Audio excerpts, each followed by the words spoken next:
Welcome in Braves Today, bravestoday.com. It's all brought to you by Active Wealth Management. Go to annuity360.net, your free book there. He's Lindsay Crosby. I'm Ben Taylor, and Lindsay started this out with me and said, it's not going to be a very satisfying pod that we're going to do, but it is something that needs to be discussed. And the reason being is because the questions are being asked. What's going to happen? Who's available? How close are we to entering spring / pitchers and catchers reporting and having a team? What are we missing? So let's start with number one. Available free agents. Is Alex Anthopoulos going to go after anybody that's an available free agent? Because I know the word pitcher is going to come to mind, but even anybody else outside of that. I think he will.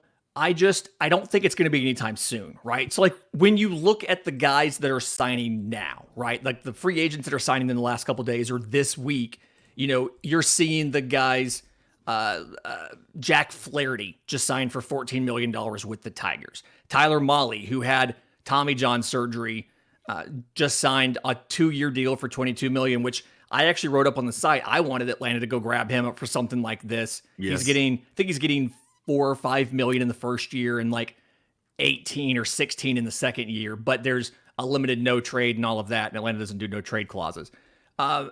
Seth Lugo signed for 3 years and 45 million to the Royals. So you're at the point in the offseason where you're starting to get some of the mid-tier free agents, right? Like some of your big guys are still out there. Ohtani's obviously signed, but Yamamoto's not signed. Snell's not signed. But the pattern that Atlanta seems to do in their off seasons recently, and it's kind of hard to look at the Freddie Freeman free agency off season because of lockout, but outside of that, Atlanta likes to go early and aggressively to go get their guy that they've targeted. Charlie Morton signed in November 24th of 2020. They went early and aggressively and got their guy. Sean Murphy, Atlanta made that trade on December 12th, 2022. Atlanta goes out early, gets their guy. In this case, they went out, they signed Ronaldo Lopez. They traded for Aaron Bummer. They traded for Jared Kelenic. And then after that, Atlanta kind of likes to sit back, I guess, enjoy their holidays, let some of those mid-tier options sign the multi-year deals like we saw with Lugo and all of that.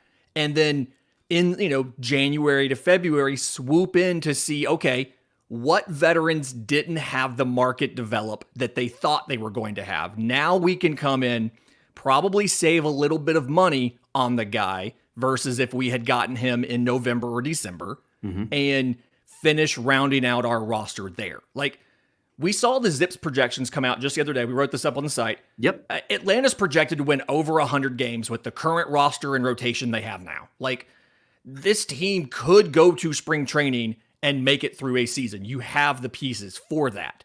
But it still feels like, yes, you're going to add a starter. We all know you need a starter. And Thopoulos acknowledged to us at the winter meetings, they've been in on multiple starters, both via trade and free agency, and the deals just haven't worked out. It feels like right now, Atlanta's going to sit back, wait to see, let the market settle a bit, and then go find their guy.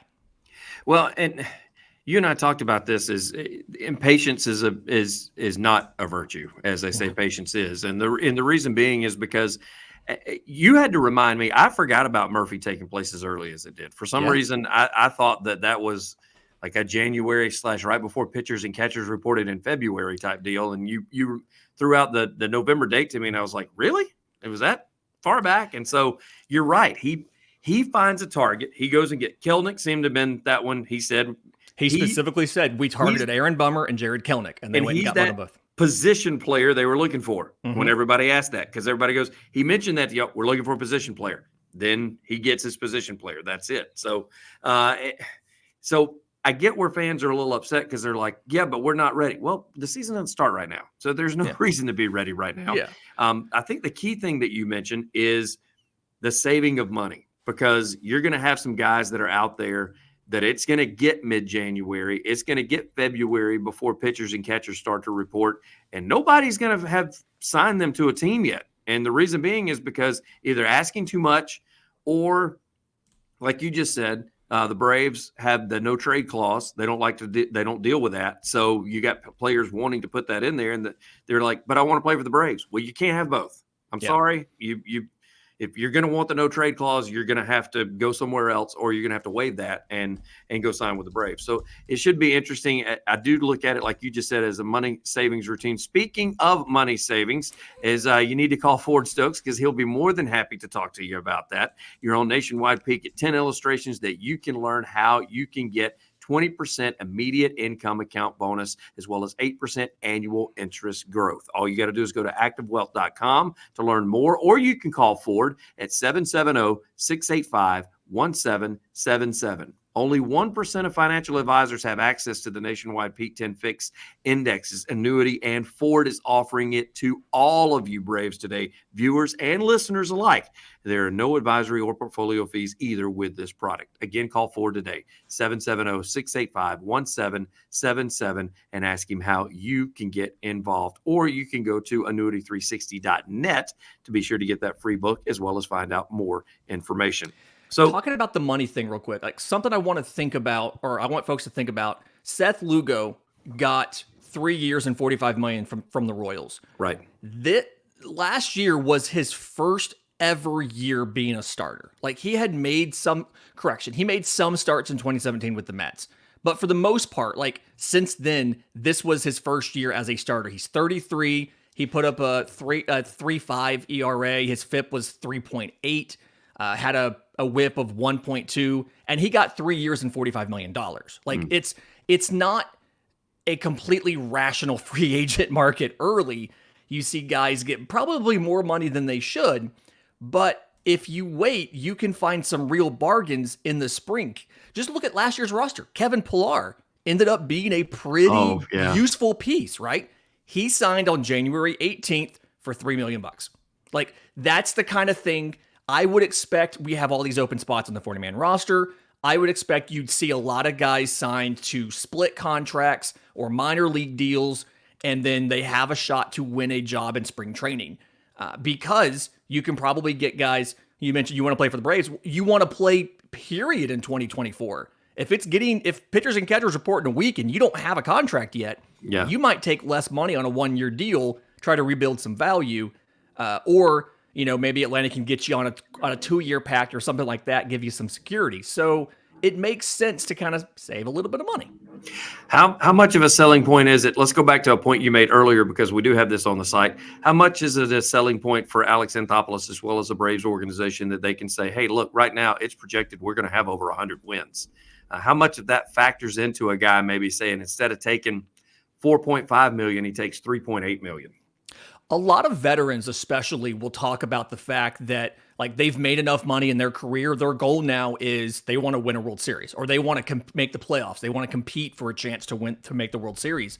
And so, like, that matters a lot. You can find veterans, and when all things are equal, if I have the choice of signing with, let's say, the Mets or the Braves, and I am Kevin Pillar or Evan Longoria, great example of this, was going into his age 37 season last year, as far as I remember, had never been in the World Series, right? Mm-hmm. And so he signs with Arizona. He doesn't ask for a lot of money because he's there because he wants a chance. I think he was making like $4 million with Arizona last year because he wanted a chance to make the postseason and play for a championship, and he got it. They went all the way to the World Series with him. So a lot of guys will look at the fact that this Atlanta team's a winner, and if they have multiple offers, low dollar rebuild your value offers, this is a very attractive team to come to, especially if you're a pitcher, because 1, the Braves have a history of developing stuff. 2, it is very easy to pitch with that offense behind you.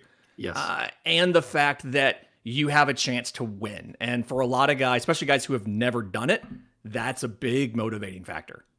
So you mentioned the 40-man roster. We've talked about, how close we are because there's still a lot of open spots. If you had to guess, how close are we, Lindsay? Are we a month away from seeing that pretty much fulfilled? I mean, here we are. We're mid-December. You talked about money possibility. We're looking at January, February.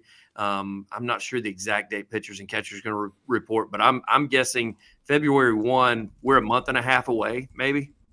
Yeah. So I would expect a month and a half. You'll probably see some smaller signings. I still think you'll see one little more significant signing sometime between now and then. The expectation is February 12th. Monday, February 12th is when pitchers and catchers are going to report for Atlanta. Their first game's the 24th, and they like to kind of have them in for close to 2 weeks before that first game. So that's the date we're expecting. I'm thinking the next month and a half, you'll probably continue to see over the winter break. You'll see small minor league deals trickle in, and I do think you'll see one little bit bigger deal for some sort of starting pitcher option. Again, I don't expect it to be a top of the rotation guy. There's just not many of those left. But I do think you'll see another starter brought in between now and spring training. I just don't think it'll be until January. It's all brought to you by Active Wealth Management. Go to annuity360.net for your free book. Tell Ford we said hello. He is Lindsay Crosby. I'm Ben Taylor, and this is Braves Today. Braves_today on the Twitter, as well as bravestoday.com for all that written work. By the way, we're going to talk about this in a future pod we discussed this. Lindsay's already done an article. People have wondered about money, and so we will talk a little Kelnick money maybe next week, and we'll let you guys figure it out and that's why we get the math guy on here. We don't let people like me discuss those sort of numbers. So, Lindsay, as always, I greatly appreciate it, sir. Thanks, buddy.